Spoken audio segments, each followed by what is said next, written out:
Uniform civil code कानून को लेकर देश भर में चर्चा गर्म है, या यूं समझ लीजिए कि इस पर बवाल मचा हुआ है।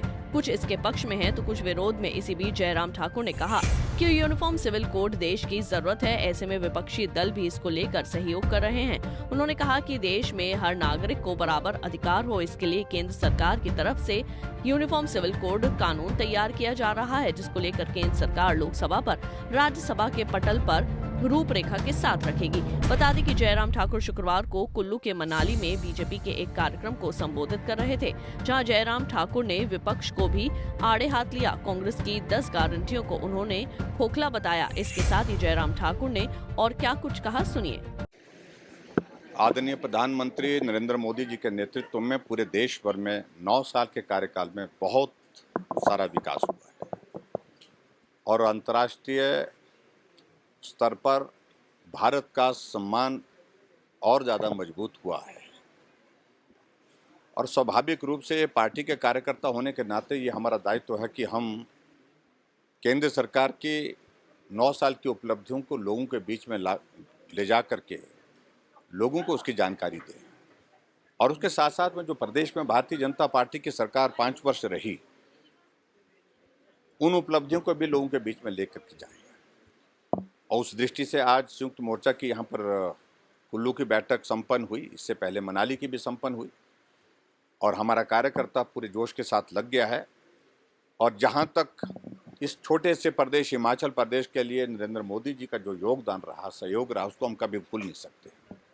आज 41,000 करोड़ रुपए के लगभग हमारे 4 लेन के प्रोजेक्ट, कुछ पे काम पूरा हो गया, कुछ पे काम चल रहा है। छोटे से हिमाचल प्रदेश के लिए यही हिमाचल प्रदेश है जहां पूरे देश भर में 4 वंदे भारत ट्रेन अभी शुरू नहीं हुई थी, 3 शुरू हुई थी, तो चौथी अगर शुरुआत हुई तो हिमाचल प्रदेश के ऊना से शुरू हुई। हिमाचल प्रदेश के लिए बल्क ड्रग फार्मा पार्क मिला, हिमाचल प्रदेश के लिए मेडिकल डिवाइस पार्क मिला, और हिमाचल प्रदेश के लिए नरेंद्र भाई मोदी जी के आशीर्वाद से ऑल इंडिया मेडिकल इंस्टीट्यूट मिला, जिसका शिलान्यास भी उन्होंने किया, उसका उद्घाटन करके भी समर्पित किया प्रदेश की जनता के लिए। अटल टनल रोहतांग बन करके तैयार हुआ और बन करके तैयार होकर के उसको समर्पित किया। और उसके बाद हिमाचल प्रदेश के लिए 3,000 करोड़ रुपए का हमारा प्रधानमंत्री ग्राम सड़क योजना का पैकेज 3, उसकी शुरुआत चंबा से की है। ऐसी एक नहीं, बहुत सारी योजना। और हिमाचल प्रदेश के लिए जो स्पेशल ग्रांट जो उन्होंने मदद के रूप में दी है, वो बहुत बड़ा एक अमाउंट है। उस अमाउंट के माध्यम से 2100 करोड़ रुपए का टूरिज्म का प्रोजेक्ट हमको हिमाचल प्रदेश के लिए एडीबी का मिला। तो ऐसे में कहीं भी कमी नहीं छोड़ी है प्रधानमंत्री नरेंद्र भाई मोदी जी ने। और उन सारी बातों को लेकर के हम लोगों के बीच में जाकर के अपनी बात कहने के लिए आज पार्टी के साथियों से आग्रह किए हैं और सब साथी लगे हैं। और निश्चित रूप से आने वाले समय में हिमाचल प्रदेश में सरकार जहां कांग्रेस की है, यहाँ पर भी हम चारों की चारों सीटें जीतेंगी लोकसभा की।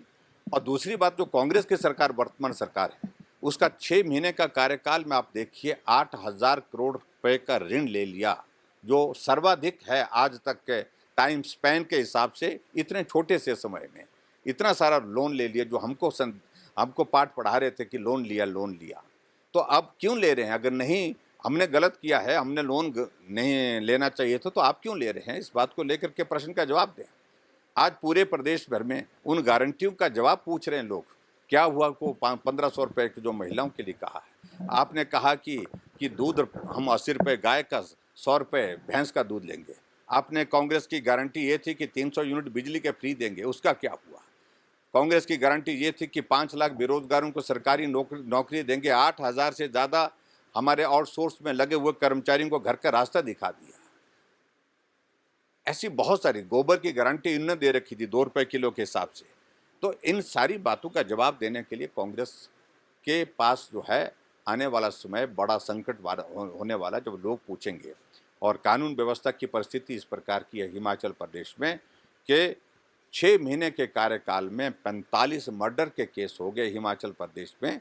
एक नौजवान की चंबा में 8 टुकड़ों में हत्या करने के बाद जो है उसकी लाश बोरी में डाल करके दफना दी गई। और हम वहाँ पर जब परिवार के लोगों को सांत्वना देने के लिए जा रहे हैं, तो वहाँ हमारा रास्ता वहाँ से 60 किलोमीटर दूर ही रोक दिया गया। तो ऐसी बहुत सारी, आज मैं मनाली में था और मनाली में पढ़ा कि सर्किट हाउस पूरा आउटसोर्स कर दिया है, सर्किट हाउस। और सर्किट हाउस में आउटसोर्स करने के बाद वहाँ पर अटल जी का चित्र लगा होता सर्किट हाउस में, क्योंकि अटल जी वहाँ बहुत लंबे समय तक आते रहे, जाते रहे, ठहरते रहे। नरेंद्र भाई मोदी जी का वहाँ पर फोटो लगा, तो वो तो वर्तमान में प्रधानमंत्री हैं, लेकिन वहाँ से फोटो हटा दिया गया है। बहुत विचित्र परिस्थिति है ये कांग्रेस की, जिस प्रकार से ये सारी चीज़ें कर रहे हैं। और मैं सिर्फ इतना ही कहना चाहता हूँ कि आने वाले समय में जब लोकसभा का चुनाव आएगा, लोग इनको सबक सिखाने के लिए इंतजार कर। परिवर्तन का जिक्र कर रहे हैं, लेकिन चारों तरफ अव्यवस्था का दौर है और सुख की सरकार। मालूम नहीं अभी तक प्रदेश की जनता ये जानना चाहती है वो सुख प्राप्त किसको हो रहा है।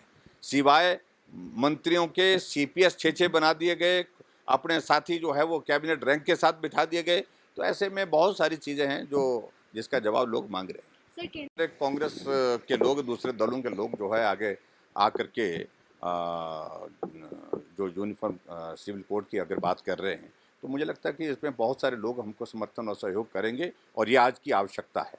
जो परिस्थितियां पूरे देश भर में जिस प्रकार की बन रही है, नागरिक सब समान होने चाहिए। अगर एक परिवार को एक सुविधा है तो दूसरे परिवार को भी उसी सुविधा के अंतर्गत लाना चाहिए। कांग्रेस के लोग, दूसरे दलों के लोग जो है आगे आकर के जो यूनिफॉर्म सिविल कोड की अगर बात कर रहे हैं, तो मुझे लगता है कि इसमें बहुत सारे लोग हमको समर्थन और सहयोग करेंगे। और ये आज की आवश्यकता है। जो परिस्थितियां पूरे देश भर में जिस प्रकार की बन रही है, नागरिक सब समान होने चाहिए। अगर एक परिवार को एक सुविधा है तो दूसरे परिवार को भी उसी सुविधा के अंतर्गत लाना चाहिए। पंजाब केसरी के लिए कुल्लू से दिलीप ठाकुर की रिपोर्ट। हमसे जुड़े रहने के लिए हमारे YouTube चैनल को सब्सक्राइब करें और नई वीडियो की नोटिफिकेशन के लिए बेल आइकॉन को दबाएं। अगर आप ये वीडियो Facebook पर देख रहे हैं तो लाइक जरूर करें और ज्यादा से ज्यादा शेयर करें। इसी तरह के और भी अपडेट्स के लिए फॉलो करें हमारा Instagram पेज himachal.kesri।